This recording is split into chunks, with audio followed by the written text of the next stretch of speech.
Hey guys, how are you doing today?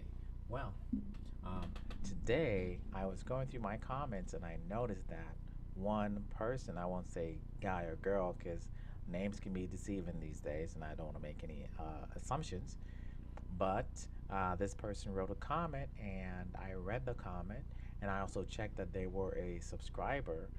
And like I said, if you're a subscriber, you can go ahead and leave a comment and I will leave a comment like a request or something you'd like me to make, and I will make it. So today's comment, um, this person said that they wanted some sort of back-end server for their game, a tutorial how to do so players can log in and stuff like that.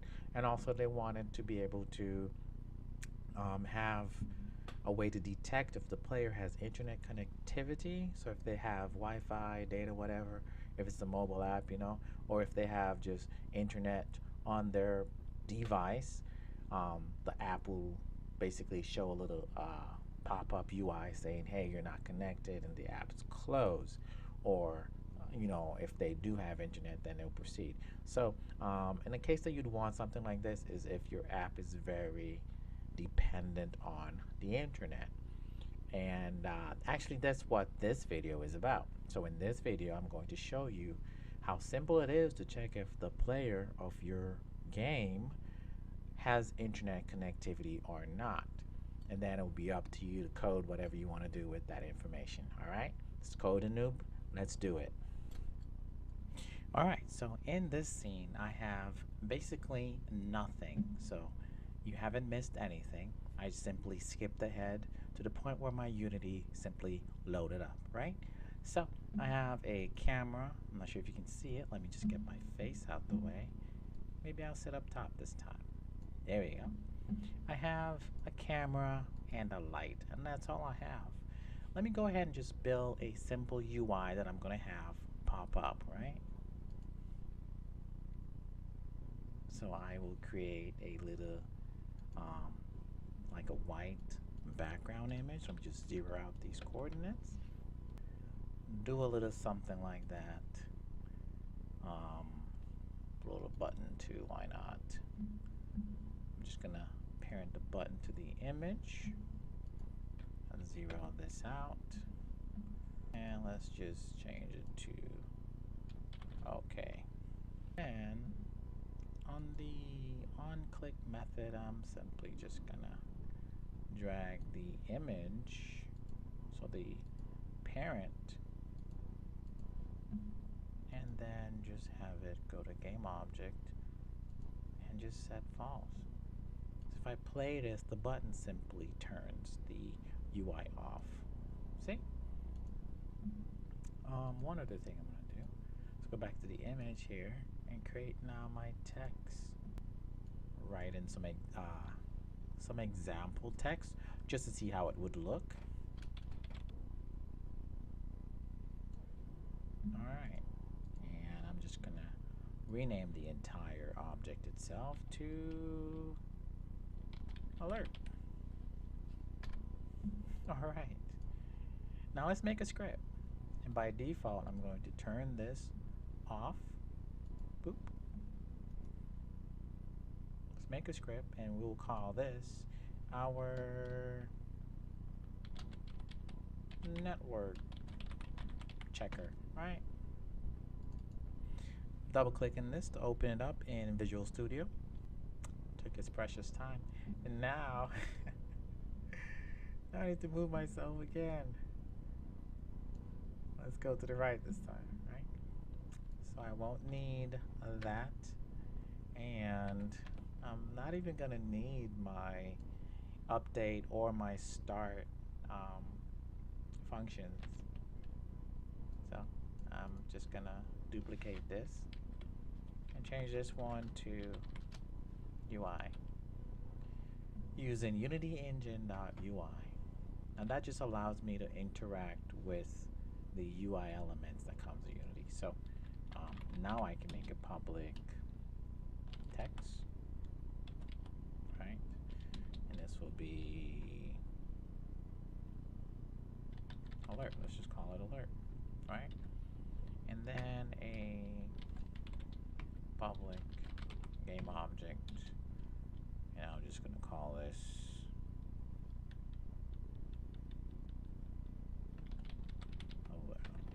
I know what I'm going to do. This I'm going to call this alert. This one I'm going to call this alert text. And that's it. Now I need a awake function. Now, yours doesn't have to be private. By default, MonoDevelop gave it to me private. And by default, it's private. Just like the start and the updates, those are actually private. Whenever your function doesn't have the basically the initializer in front of it, that makes it public or private. If you just have the void and then the function name, by default that makes it private. So this is private, and that's private as well. So on the awake function, as soon as the app loads up, I want to check if there's internet connectivity, and to do that, I'm going to do this: if application dot, I think it's internet reachable, something like that. There we go. Internet reachability. So if that equals, oh, there it is already. Network reachability dot not reachable. So basically, this function here checks if the internet is not reachable.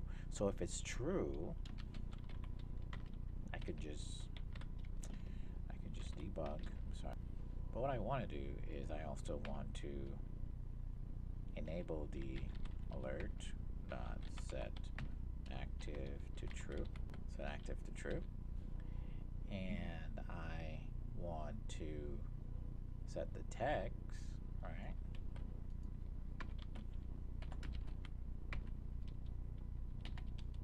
To what was my example text? I want to use my example text that I had actually created.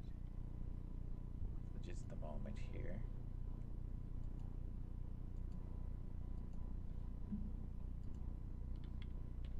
Copy that. Right?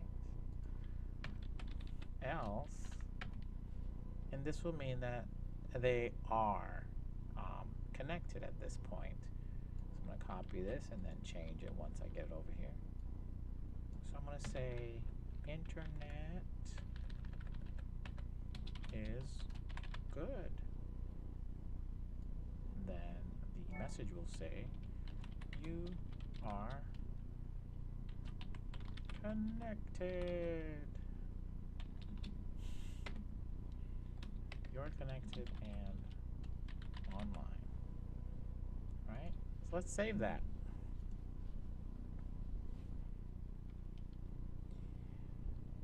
So I've saved it, and now I'm going to take the network script I just made. Now this I made a long time ago for something else. Don't worry about this.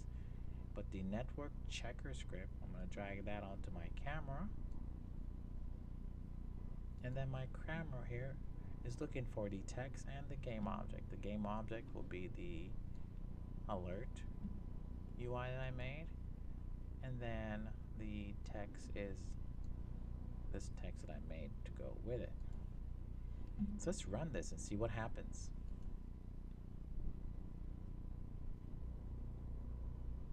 It says you are connected and online, right? And click that and proceed with my game. Now I assume you guys know how to do button clicks, right? You can have it do something else with different results. For me, it just closes the UI. So next, let me go ahead and just disconnect my Wi-Fi, my internet here.